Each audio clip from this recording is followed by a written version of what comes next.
आज हमने properties of coset study करनी है, कुछ तो हमने कर ली थी, आई थिंक फर्स्ट 3 की थी। आज हम 4th 5th एंड 6th करेंगे। 7th 8th इतनी इंपॉर्टेंट नहीं, आप पढ़ लें।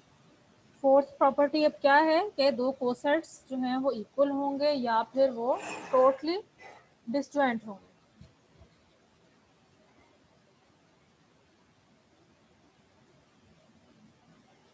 तो इसके लिए यानी कोई एक चीज़ होल्ड करेगी। तो 4th का हम प्रूफ देखते हैं। एक सेकेंड होल्ड करें।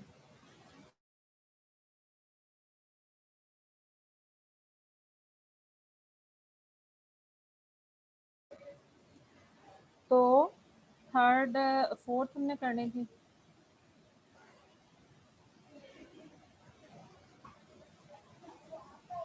फोर्थ का प्रूफ देखते हैं। Property 4 follows directly from property 3। यानी प्रॉपर्टी 4 के लिए आपने प्रॉपर्टी 3 का प्रूफ भी इंक्लूड करना है इसमें।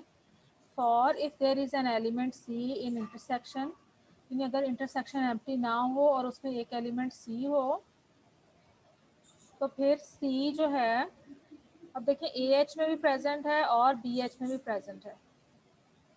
और प्रॉपर्टी 3 आपने क्या की हुई है, प्रॉपर्टी 3 क्या है कि अगर एक एलिमेंट ए एच या बी एच में प्रेजेंट है तो फिर उससे बनने वाला coset a H equal to b H आ जाता है। तो यही फैक्ट हम यूज़ करेंगे 4th में कि अगर एक एलिमेंट सी जो है वो इसमें है, सी अब ए एच को बिलोंग कर रहा है, it mean c H a H के इक्वल है। इसी तरह से सी जो है वो बी एच में भी है, इसलिए सी एच जो है वो बी एच के इक्वल है। तो यहाँ से आपके पास क्या आ जाएगा, इन्होंने देखिए शॉर्ट फॉर्म में प्रूफ किया है और आपने इसको डिटेल में प्रूफ लिखना है। प्रॉपर्टी 3 का प्रूफ भी अंदर शामिल होना चाहिए और इन स्टेप्स को भी आपने एक्सप्लेन करना है। यानी ये दोनों आपस में क्या ए एच जो है बी एच के इक्वल आ गए यहाँ से, क्योंकि दोनों सी एच के इक्वल है ना, ये भी सी एच के इक्वल है, ये भी सी एच, ये दोनों इक्वल है। यानी इन केस अगर इंटरसेक्शन एम्प्टी ना हो, इन दोनों कोसेट्स की अगर इंटरसेक्शन एम्प्टी ना हो तो फिर वो दोनों कोसेट्स क्या हो जाएंगे, इक्वल हो जाएंगे। यानी प्रॉपर्टी 4 में हमने कोई एक चीज़ प्रूव करनी थी, ये चीज़ है ये चीज़। तो एक चीज़ की हम नेगेशन ले लेते हैं और दूसरी चीज़ को हम प्रूव करते हैं। तो हमने इसकी एक नेगेशन ले ली है, यानी हमने स्टार्ट में अज्यूम किया है कि इनमें एक एलिमेंट सी प्रेजेंट है। फिर उसी एलिमेंट सी की हेल्प से और प्रॉपर्टी 3 की हेल्प से हमने ये चीज़ शो कर दी है।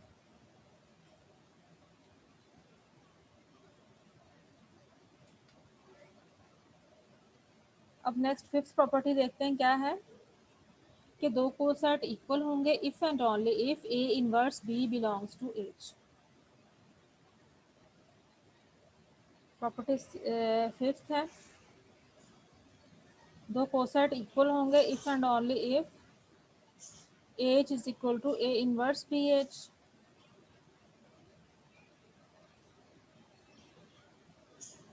आपने यानी क्या किया, दोनों तरफ ए इनवर्स से मल्टीप्लाई कर दिए। इसको भी ए इनवर्स के साथ आपने मल्टीप्लाई किया, इस सेट को भी, इसका कोसेट यानी ए इनवर्स के साथ लिया, इसका कोसेट भी ए इनवर्स के साथ कोसेट लिया। तो जब आपने इसका जो है कोसेट ए इनवर्स के साथ लिया है तो ए इनवर्स और ए कैंसिल आउट हो गए हैं और एच आ गया आपके पास, और इधर जो है ए इनवर्स बी एच आ गया। ठीक है, अब आप प्रॉपर्टी 2 अप्लाई कर दें। प्रॉपर्टी 2 क्या है, प्रॉपर्टी 2 जो हमने स्टेटमेंट पढ़ी थी वो क्या थी, a H is equal to H के एक जो कोसेट है वो एच के इक्वल ही आएगा if and only if a belongs to H. तो इधर जो ए का रोल प्ले कर रहा है वो क्या है, ए की जगह पर हमारे पास ए इनवर्स बी है। तो आप कह देंगे प्रॉपर्टी 2 से a inverse if and only if a inverse b belong to H. आप इनके प्रूफ्स जो मैंने आपको नोट्स दिए थे एक स्टूडेंट के, आप उनमें से भी देखा करें, शायद उसमें ज़्यादा डिटेल हो। अब 6 पार्ट का हमने 6 प्रॉपर्टी है उसका प्रूफ देखते हैं। 6 प्रॉपर्टी क्या है कि कोई से भी दो कोसेट्स हैं उनके नंबर ऑफ एलिमेंट्स जो हैं वो सेम होंगे। ठीक है, यानी कि दो सेट्स जो हैं, इन दोनों सेट्स में कोसेट क्या होता है, एक सेट ही होता है। तो इन दोनों सेट्स में नंबर ऑफ एलिमेंट सेम होंगे, ये हमने शो करना।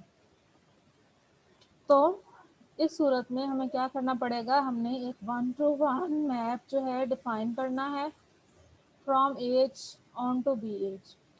यानी बाइजेक्टिव मैप अगर इन दोनों के दरमियान में एग्जिस्ट करे तो इट मीन्स दोनों के नंबर ऑफ एलिमेंट फिर सेम हो जाएंगे। तो वो जो है मैप क्या होगा, वो ऑब्वियसली देखें ए एच के जो एलिमेंट हैं वो किस फॉर्म के हैं, इस फॉर्म के हैं सारे, और बी एच के तमाम एलिमेंट इस फॉर्म के हैं। ठीक है, ये वाले एज जो हैं वो सेम होंगे, जो एच इधर अपीयर हो रहे हैं एच के एलिमेंट वही एच के एलिमेंट इधर अपीयर हो रहा है। तो हमने क्या करना, ए एच को बी एच पर मैप कर देना। यानी ए एच का इमेज क्या रख देना है, f from a H to b H हमने ले लिया है, such that f of a H is equal to b H. ठीक है, अब ये जो मैप है ये 1 to 1 है, follows directly from cancellation property. अब 1 1 टेस्ट लगाएं आप और कैंसलेशन प्रॉपर्टी को यूज़ करें तो आपको पता चल जाएगा कि ये जो चीज़ है, ये जो मैप है हमारा ये 1 1 है। तो यहाँ से हम कह सकते हैं कि इन दोनों सेट्स में नंबर ऑफ एलिमेंट्स जो हैं वो सेम है। यही प्रॉपर्टीज हमने आगे यूज़ करनी है लैग्रांज थ्योरम में।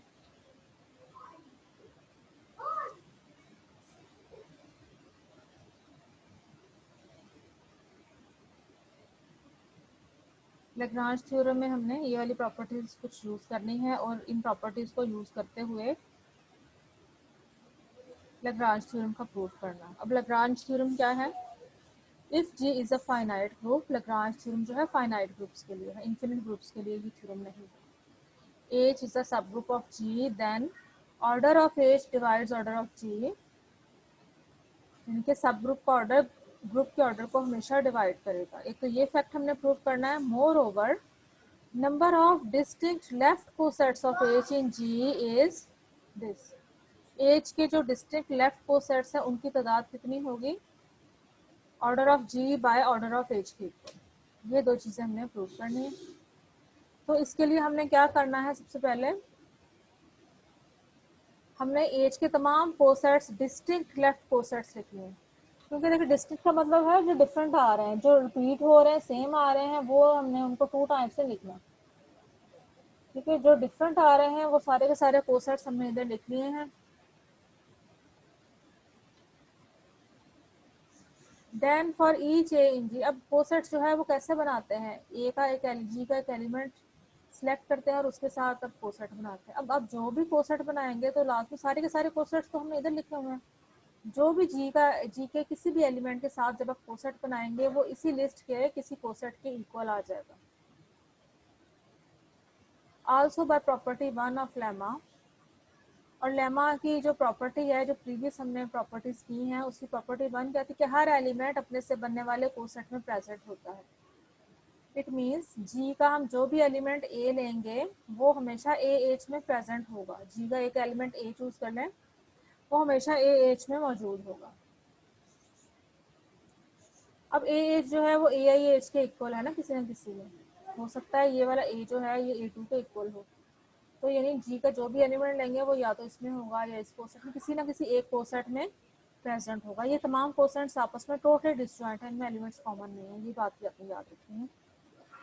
इन सिंबल्स इट मीन्स जी जो है वो इनकी यूनियन के इक्वल आ जाएगा।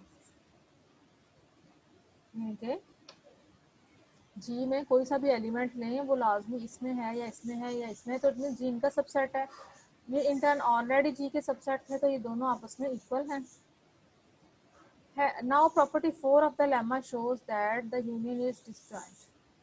हमने पीछे जो प्रॉपर्टीज पढ़ी हैं कोसेट की उसमें हमने पढ़ा है कि इनकी ये तमाम कोसेट्स हैं ये आपस में इनमें कोई भी एलिमेंट कॉमन नहीं है, इसलिए ये कैसे यूनियन है, डिसजॉइंट यूनियन है। यानी अगर जी है आपके पास, फर्ज करें ये जी है तो उसके कोसेट इस तरह से होंगे आपस में ओवरलैप नहीं करेंगे। फर्स्ट के ये इसके तमाम कोसेट आ गए, तमाम में नंबर ऑफ एलिमेंट, अगर इसमें 3 एलिमेंट है इसमें भी 3 एलिमेंट होंगे, इसमें भी 3 एलिमेंट होंगे, इसमें भी 3 होंगे, इसमें भी 3 होंगे, और इन सारों को इकट्ठा करने से फर्स्ट करें ये जो कोसेट है ये जो है ये क्या है A1H, ये कोसेट जो है ये A2H है, ये A3H है, ये इनके तमाम कोसेट्स जो है यूनियन होके फुल ग्रुप G जो है वो बनाएंगे। ठीक है, यानी G का ऑर्डर जो है इनके ऑर्डर को ऐड करने से आ जाएगा। लेकिन इन केस अगर ये यूनियन जो है डिसजॉइंट ना होते, यानी ये जो है ओवरलैप कर रहे होते आपस में कोसेट्स इस तरह से, तो ज़ाहिर है फिर हम इस तरीके से ये वाली चीज़ नहीं थी लिख सकते, क्योंकि ये वाले एलिमेंट फिर 2 टाइम्स काउंट हो जाने थे अगर इनकी इंटरसेक्शन नॉन एम्प्टी होती। अब आपको पता है कि तमाम कोसेट्स में के नंबर ऑफ एलिमेंट सेम होते हैं। आपने पीछे वो वाली प्रॉपर्टी जो है उसका रेफरेंस देना है। तमाम कोसेट्स के नंबर ऑफ एलिमेंट किसके इक्वल होंगे? आइडेंटिटी से बनने वाले कोसेट के इक्वल होंगे। जो आइडेंटिटी से बनने वाला कोसेट एच इटसेल्फ है ना, तो यानी जितने एच के, तो ये जो चीज़ है ये किसके इक्वल आ जाएगी? H plus so on plus H. तो ये वाली टर्म देखिए, ये सारी टर्म जो है कितने टाइम्स आ रही हैं? ये वाली टर्म्स आर टाइम्स, तो ये भी आर टाइम्स ऐड हो जाएंगी। तो आपके पास राइट साइड पर क्या आ जाएगा? R times order of H. तो ऑर्डर ऑफ जी किसके इक्वल हो जाएगा? R times order of H के इक्वल हो जाएगा।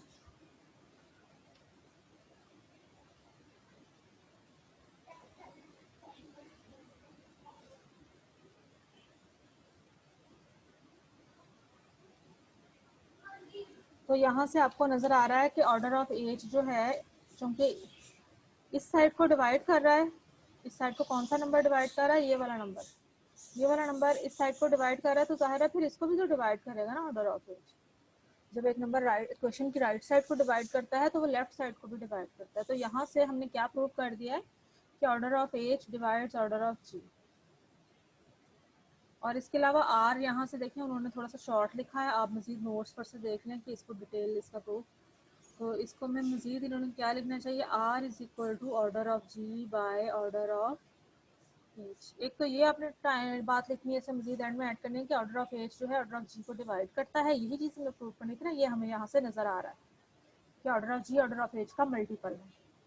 सेकंड, नंबर ऑफ आर किस चीज़ के, आर जो सिंबल है किस चीज़ को शो कर रही है? यहाँ से देखें, number of distinct left cosets, number of distinct left cosets of H in जी।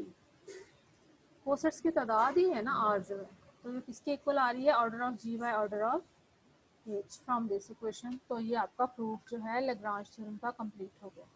लेकिन देखें कई चीज़ों जो है पीछे से यूज़ हो रही हैं। तो लैग्रांज थ्योरम का जो प्रूफ है ये जब आपने कंप्लीट लिखना है तो आपने इसमें तमाम प्रॉपर्टीज़ का थोड़ा बहुत प्रूफ ऐड करना है। कुछ को देखें माइनर प्रॉपर्टीज़ का यूज़ कर सकते हैं, कुछ प्रॉपर्टीज़ का लेकिन प्रूफ ऐड भी करना चाहिए आपको। नेक्स्ट क्रॉलरीज हैं। फर्स्ट क्रॉलरी क्या है? If G is a finite group, H is a subgroup, then index of H in G, index of H ये जो सिंबल है ये किसके लिए है? ये देखें इस सिंबल को इधर एक्सप्लेन किया गया है। Number of distinct left coset of H in G, इसको इंडेक्स ऑफ सब ग्रुप H भी कहते हैं। इसको क्या बोलते हैं? इंडेक्स ऑफ सब ग्रुप H। और इंडेक्स क्या होता है? Number of distinct left cosets of H in G। तो ये किसके इक्वल आ रहा है? Order of G by order of H की। तो ये तो देखिए थ्योरम की स्टेटमेंट में भी ये बात थी कि इंडेक्स या नंबर ऑफ कोसेट्स इसके इक्वल आएंगे, तो वो हमने ऊपर देख लिया है। नेक्स्ट कॉलरी है, in a finite group the order of each element of group divides the order of group. Group के तमाम एलिमेंट्स का ऑर्डर ग्रुप के ऑर्डर को डिवाइड करेगा। लेकिन हमने लैग्रांज थ्योरम में क्या पढ़ा था कि सब ग्रुप का ऑर्डर ग्रुप के ऑर्डर को डिवाइड करेगा। और इसमें क्या बात हो रही है कि एलिमेंट का ऑर्डर ग्रुप के ऑर्डर को डिवाइड करेगा। तो फिर एलिमेंट के ऑर्डर और ग्रुप के ऑर्डर में क्या लिंक है, कैसे बनता है? साइक्लिक ग्रुप के थ्रू। आपको पता है कि साइक्लिक ग्रुप में ए का ऑर्डर और ए से जनरेट होने वाले साइक्लिक सब ग्रुप का ऑर्डर जो है वो सेम होता है। ठीक है, इसके प्रूफ में आप ये लिखेंगे।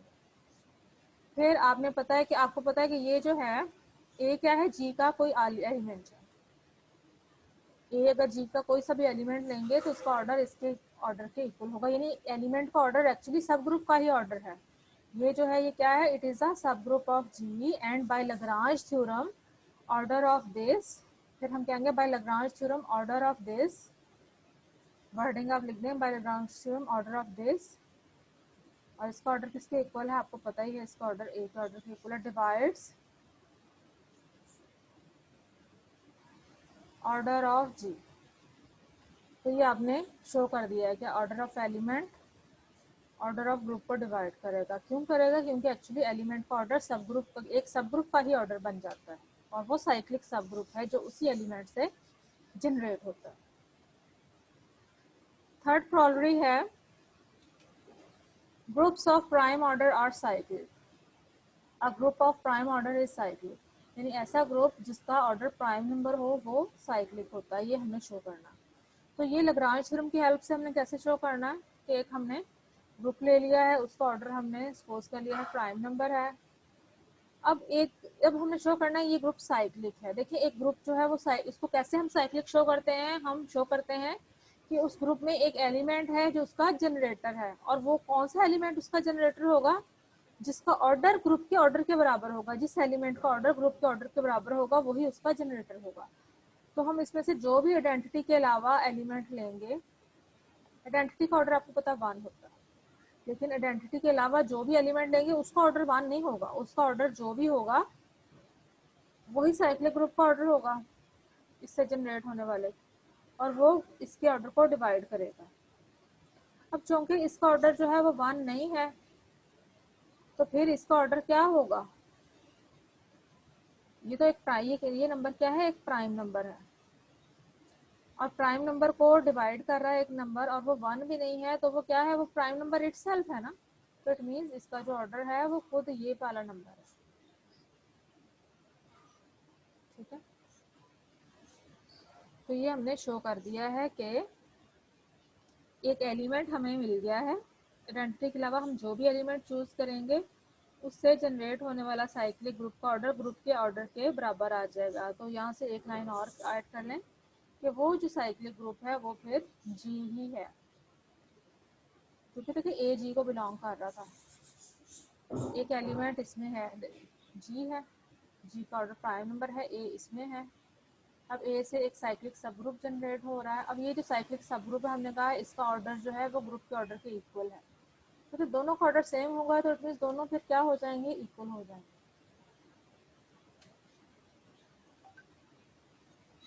तो इसके इसमें इसको भी आप डिटेल में लिखने की ज़रूरत है, थोड़ा बहुत इसे डिटेल में लिखें, रीज़न दें कि ये चीज़ें क्यों है, क्योंकि इसको डिवाइड करता है, ये 1 भी नहीं है, तो इसलिए ये फिर प्राइम नंबर इटसेल्फ होगा। प्राइम नंबर का 2 ही डिवाइजर होते हैं ना, अब ये चूँकि प्राइम नंबर है ये भी फिर प्राइम नंबर होगा, और ये दोनों एक दूसरे के सबसेट्स भी हैं, तो ये इक्वल हो जाएंगे।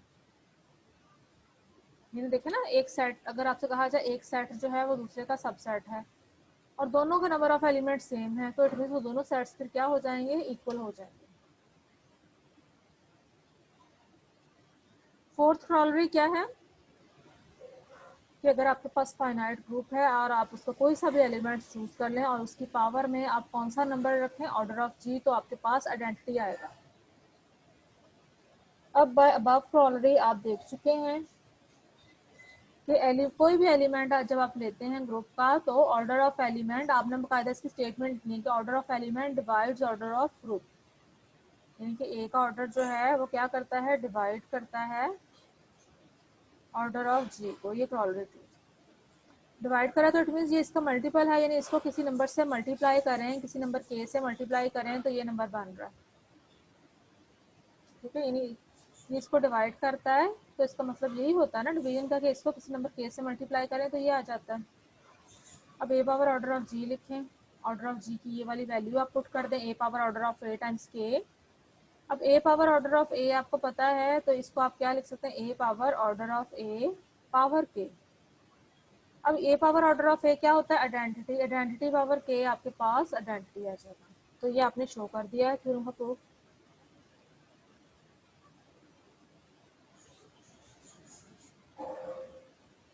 नेक्स्ट है फर्मास लिटिल थ्योरम। फर्मास लिटिल थ्योरम क्या है कि अगर आप कोई सा भी एक इंटीजर ले लें और एक प्राइम नंबर ले लें, ए पावर पी मॉड पी किसके इक्वल होता है, ए मॉड पी।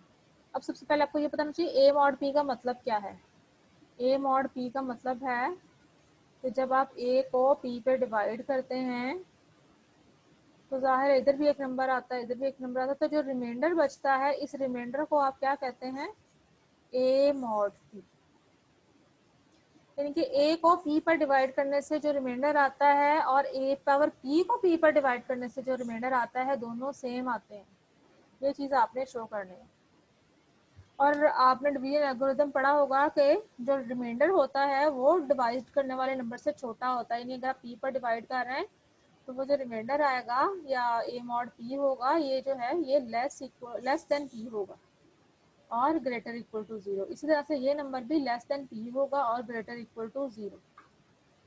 ये बात तो by definition of mod clear है। मॉड पी का मतलब होता है रिमाइंडर। रिमाइंडर की डेफिनेशन यही है कि रिमाइंडर जो है डिवाइजर से छोटा होता है स्ट्रिक्टली और नेगेटिव नहीं होता, ग्रेटर इक्वल टू जीरो। तो इसमें ज़ाहिर डिवीजन एल्गोरिथम यूज होता है। ए मॉड पी का मतलब है आप ए को जब पी पर डिवाइड करते हैं तो आपके पास ये क्वोशंट आता है,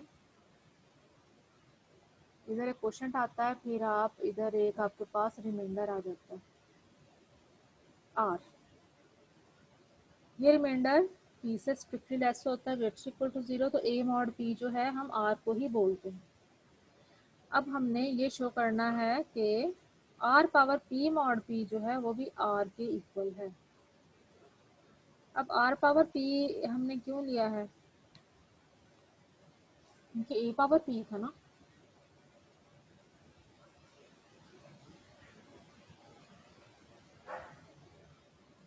ए पावर पी था हमारे पास, तो इसकी बजाय हमने आर पावर पी को अब हमने शो करना है कि r power p mod p जो है आर की इक्वल है। लेकिन ए पावर पी खैर होना चाहिए था, लेकिन जो भी है अभी देखते हैं कि इधर ए लिखना चाहिए कि आर लिखना चाहिए। अगर तो आर जो जीरो है तो रिजल्ट ट्रिवियल है। अगर ये जो रिमाइंडर है जीरो आ रहा है यानी कि पी ए को पूरा पूरा फिर डिवाइड कर जाएगा। जब ए को डिवाइड करेगा तो ए की तमाम पावर्स को भी डिवाइड करेगा, फिर आर जो है वो जीरो आ जाएगा। दोनों यानी कि ये भी जीरो आ जाएंगे, ये भी जीरो आ जाएंगे, दोनों इक्वल हो जाएंगे। लेकिन अगर अब हम अज्यूम कर लेते हैं आर अगर जीरो नहीं है तो लाजमी फिर वो इस सेट में प्रेजेंट है। यानी या तो इसकी वैल्यू, क्योंकि उसकी वैल्यू फिर वन से पी तक है, पी माइनस वन तक है, one two p minus one, यानी वो इस सेट को बिलोंग करता है under multiplication modulo p. Then by preceding corollary,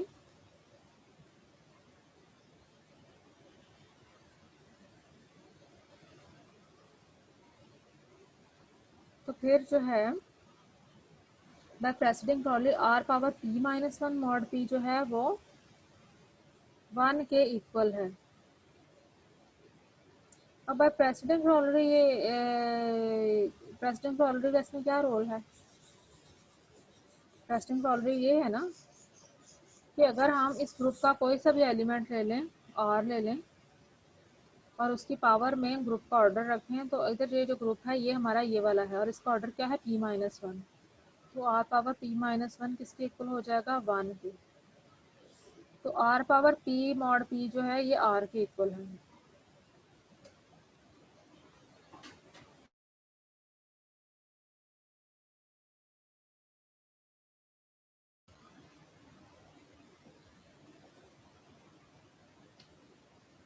तो यहाँ से आपने शो कर दिया कि r power p mod p जो है वो आर के इक्वल है। ए मॉड पी आर था, a power p mod p की बजाय हमने क्या शो किया है, r power p mod p ले लिया है। ठीक है,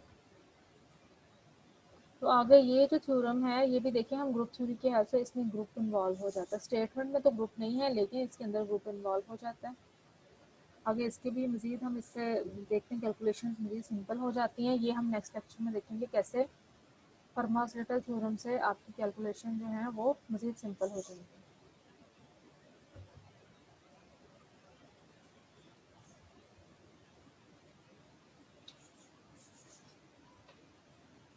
यहाँ पे हम स्टॉप करते हैं, आप भी स्टडी करें।